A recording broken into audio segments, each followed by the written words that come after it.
Bismillahirrahmanirrahim. La haula wala quwata illa billahil azim. Assalamualaikum warahmatullahi wabarakatuh. Alhamdulillahirabbil alamin. Alhamdulillahirabbil alamin. Alhamdulillahirabbil alamin. Allahumma sholli ala Sayyidina Muhammad wa ala ali Sayyidina Muhammad.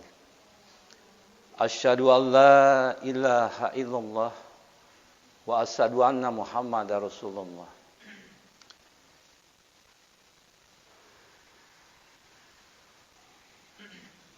Hadirin yang dimuliakan Allah Subhanahu wa taala.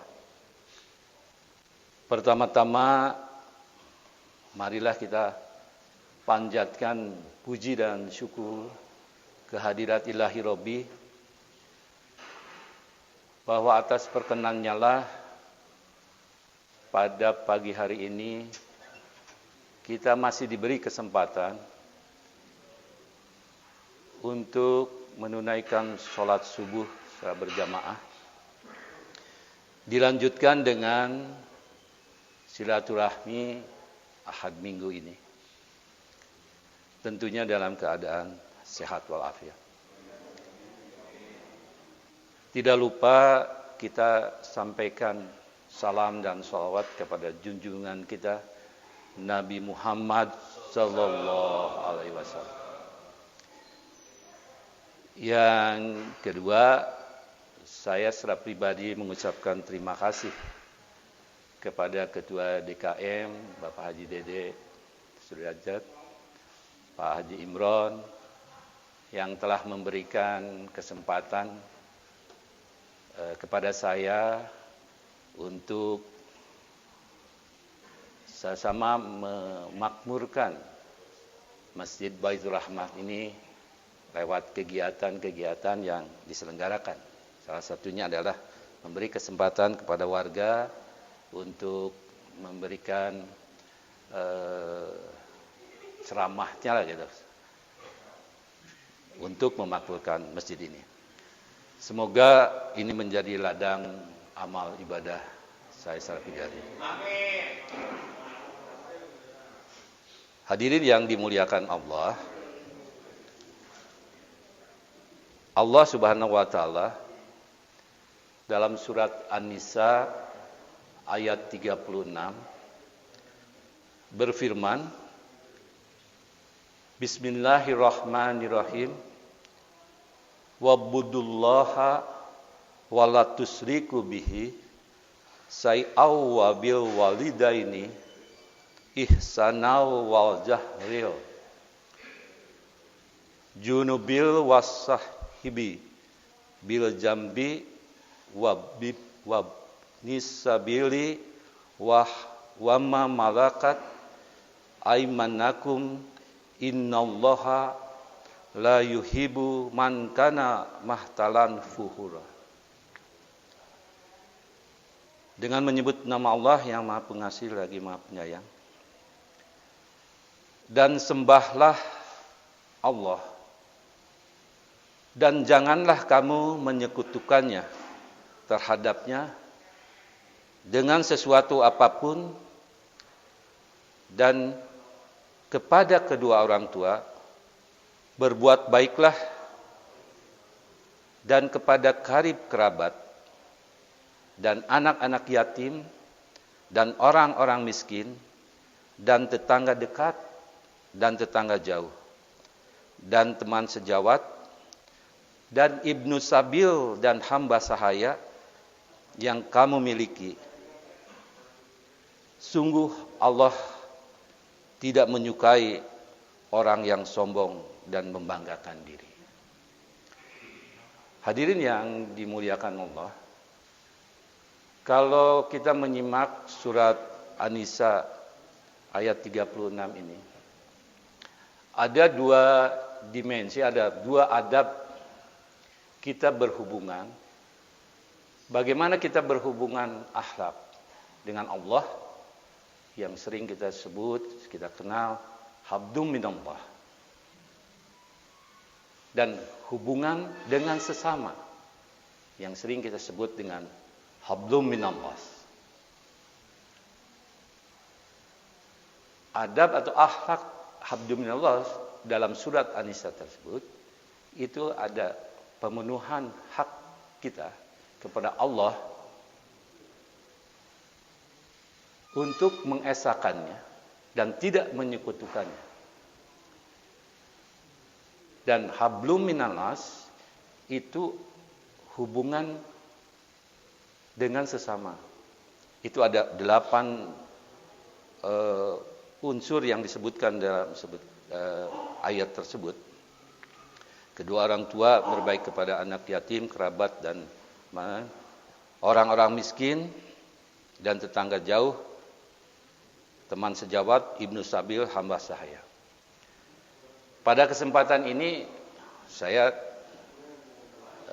tidak akan mengupas seluruhnya. Saya hanya ngambil dari hablum minannas kaitan dengan sesama, yaitu kita harus berbuat baik kepada tetangga. Ini yang satu pada kesempatan ini yang ingin saya sampaikan, ingin fokuskan, yaitu berbuat baik kepada tetangga. Mudah-mudahan 7 yang lainnya nanti kalau ada tugas lagi dari Pak Imron mungkin bisa ini menjadi PR. Saya terilhami oleh Abah Johan dan Ustadz II. Abah Johan yang ini kan surat Al-Baqarah, Ustadz II yang mengupas tentang surat Toha gitu. Jadi saya sudah punya kerangka lah gitu kan kalau nanti ada tugas lagi. Tetangga seperti yang kita ketahui bersama adalah orang yang terdekat yang mungkin pertama kali akan menolong kita di saat kita tertimpa musibah. Dan mungkin orang pertama yang akan menolong kita, yang akan membantu kita ketika kita membuat acara yang keluarga yang cukup besar. Mereka tetangga-tetangga yang terdekat yang akan siap membantu kita. Ada sebuah kisah yang cukup mengharu biru, menyentuh hati, yaitu kisah Sahal Al-Tustari yang dia bertetangga dengan seorang non-muslim. Bagi Sahal Al-Tustari, perbedaan tidak menjadikan alasan untuk saling membenci. Oleh karena itu, selama puluhan tahun, Sahal hidup bertetangga dengan penuh kerukunan, penuh kedamaian. Tetapi sebetulnya di balik relasi hubungan tetangga yang cukup harmonis tersebut, Sahal sendiri sebetulnya menyimpan sebuah rasa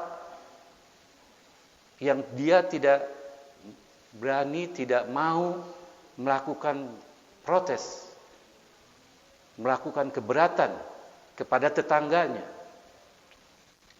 Dikisahkan bahwa saluran WC, saluran air limbah WC tetangganya Sahal itu bocor. Dan ternyata itu menjadi tumpukan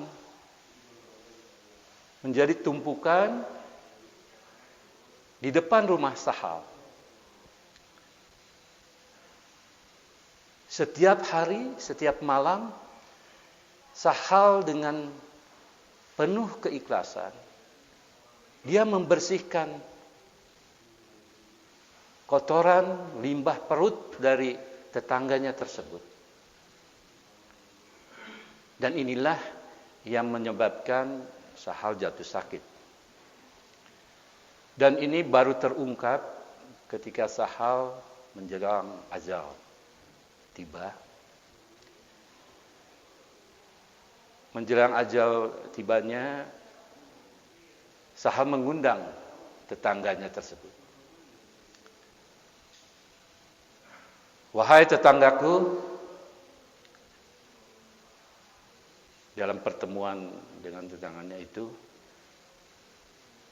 Sahal memohon maaf kepada tetangganya itu. Wahai tetanggaku,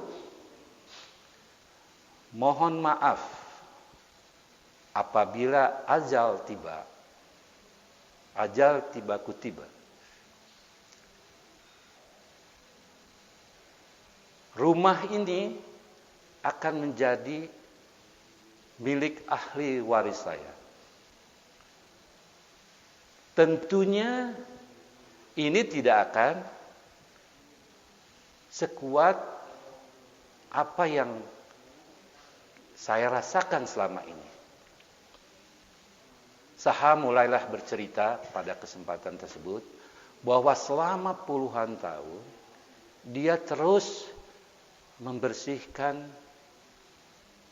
saluran, tumpukan-tumpukan bekas saluran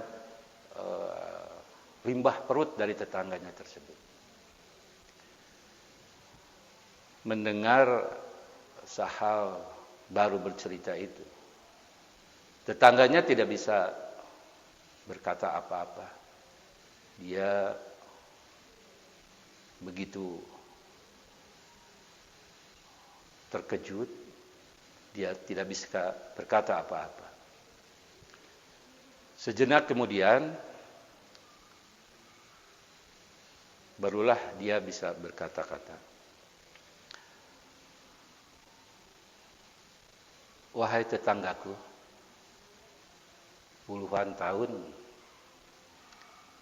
engkau berbuat baik kepada kami, kepada saya.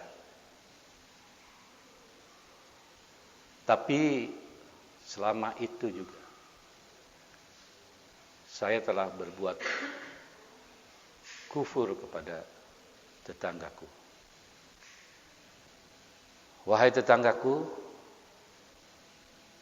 saksikanlah. Mana tanganmu? Saksikanlah 2 kalimat syahadat yang akan saya kemukakan, kata tetangga kepada Sahal. Jadi demikian hadirin yang dimuliakan Allah, Sahal telah mempraktekkan apa yang diinginkan oleh Rasulullah SAW, bahwa kita dengan tetangga harus baik, walaupun itu dia beragama, dia seorang non-muslim. Itu yang dipraktekkan oleh Sahal. Sebuah cerita yang tentunya mudah-mudahan bisa menginspirasi kita semua dalam kehidupan bertetangga. Hadirin yang dimuliakan Allah, Rasulullah telah bersabda, barang siapa yang beriman kepada Allah dan hari akhir, maka hendaklah ia memuliakan tetangganya. Hadis riwayat Bukhari dan hadis riwayat Muslim.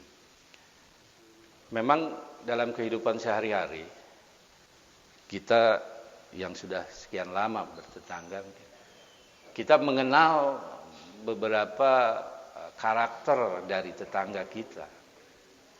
Intinya ada yang menyenangkan, ada yang menyebalkan. Tapi tentunya bagi kita sebagai seorang muslim, kita tentunya harus pandai-pandailah kita bisa berkomunikasi dengan tetangga kita. Ada beberapa adab yang saya kutip dari sebuah blog yang adab bertetangga yang perlu kita aplikasikan dalam kehidupan sehari-hari. Yang pertama, kita harus bersikap baik. Seperti diperintahkan dalam surat Allah, dalam surat An-Nisa tadi, ayat 36. Salah satunya kita harus bersikap baik, berbuat baik kepada tetangga. Yang kedua adalah memelihara hak tetangga. Memelihara hak tetangga yang perlu kita jaga adalah melindungi harta mereka dari orang jahat, serta memberikan hadiah. Dari Aisyah radhiyallahu anha, ia berkata, aku bertanya, wahai Rasulullah, aku memiliki 2 tetangga. Manakah yang aku beri hadiah?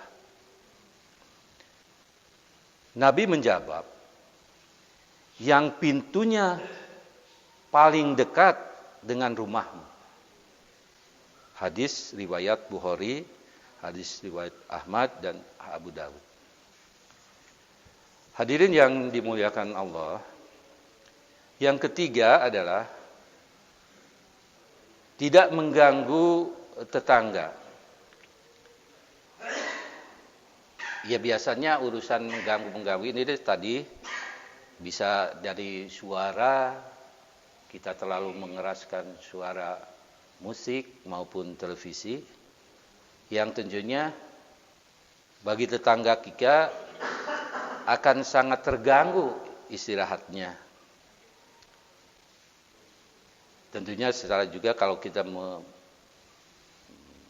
sebuah acara keluarga, tentunya harus kita meminta izin kepada tetangga. Dari Abu Hurairah radhiyallahu anhu berkata, Rasulullah SAW bersabda, barang siapa yang beriman kepada Allah dan hari akhir, maka janganlah dia mengganggu tetangganya. Hadis riwayat Bukhari dan Muslim. Kemudian adab yang selanjutnya adalah memberi makanan. Dengan tetangga hendaknya sering berbagi makanan. Dengan begini hubungan dengan tetangga akan menjadi semakin baik dan harmonis. Rasulullah SAW bersabda kepada Abu Dzar radhiyallahu anhu, wahai Abu Dzar, apabila kamu memasak sayur, daging kuah, maka perbanyaklah airnya dan berilah tetanggamu. Kemudian adab yang selanjutnya adalah sabar jika diganggu. Nah ini kaitan tadi dengan karakter atau sifat dari tetangga kita masing-masing. Ada yang tadi menyenangkan, ada yang menyebalkan. Gitu kan. Tetapi kita harus selalu bersabar jika diganggu oleh tetangga yang jahil. Memang terdapat tetangga yang suka membuat masalah, namun hendaknya sebagai muslim kita dapat menahan amarah dan menyikapinya dengan sabar. Rasulullah SAW bersabda, ada 3 kelompok manusia yang dicintai Allah. Disebutkan di antaranya, seorang yang mempunyai tetangga, ia selalu diganggu, namun ia sabar atas gangguannya itu hingga keduanya dipisahkan kematian oleh kematiannya. Dan yang terakhir, adab yang terakhir adalah menjenguk ketika tetangga kita sakit. Tentunya untuk memberikan semangat dan doa agar ia segera sembuh dari penyakitnya. Rasulullah SAW bersabda, apabila seseorang menjenguk saudaranya yang muslim yang sedang sakit, maka seakan-akan dia berjalan sambil memetik buah-buahan di surga, sehingga ia duduk, maka kepadanya rahmat dengan deras. Apabila menjenguknya di pagi hari, maka 70.000 malaikat mendoakannya agar mendapat rahmat hingga sore tiba. Apabila menjenguknya di sore hari, 70.000 malaikat mendoakannya agar diberi rahmat hingga waktu pagi. Hadis riwayat Tirmizi, Ibnu Majah, dan hadis Imam Ahmad. Hadirin yang dimuliakan Allah, itulah beberapa hal yang bisa saya sampaikan pada kesempatan ini. Mudah-mudahan ada manfaatnya, khususnya bagi saya sendiri. Marilah kita jalani hidup ini dengan gembira. Kalau istilah Pak Haji Usep sih, indeks kebahagiaan warga Pinus itu udah melebihi negara Swedia ya Pak Syek. Dan tentunya kita harus berusaha semaksimal mungkin agar bisa berbuat baik untuk orang banyak. Kalau bisa saya simpulkan sedikit dari uraian yang sederhana tadi, bahwa pertama kita harus bisa menyeimbangkan antara akhlak hablum minallah dan hablum minannas. Ada beberapa adab kita bertetangga, karena tetangga adalah seorang yang terdekat, yang paling pertama akan menolong kita apabila kita tertimpa musibah. Adab tersebut marilah kita aplikasikan dalam kehidupan sehari-hari. Semoga kita senantiasa dilimpahi kesehatan dan kemudahan oleh Allah Subhanahu wa taala. Terakhir, saya ingin menyampaikan 2 buah pantun.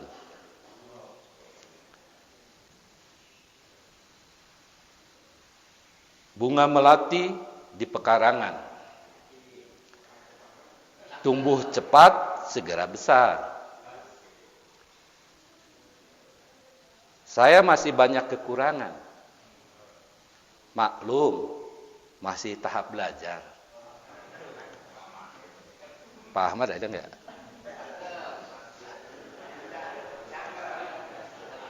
Yang terakhir, Persib Bandung, kesayangan Pak Ahmad,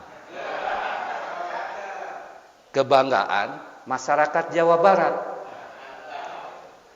Kalau ngaku umat Nabi Muhammad, jawab salam saya dengan penuh semangat. Assalamualaikum warahmatullahi wabarakatuh.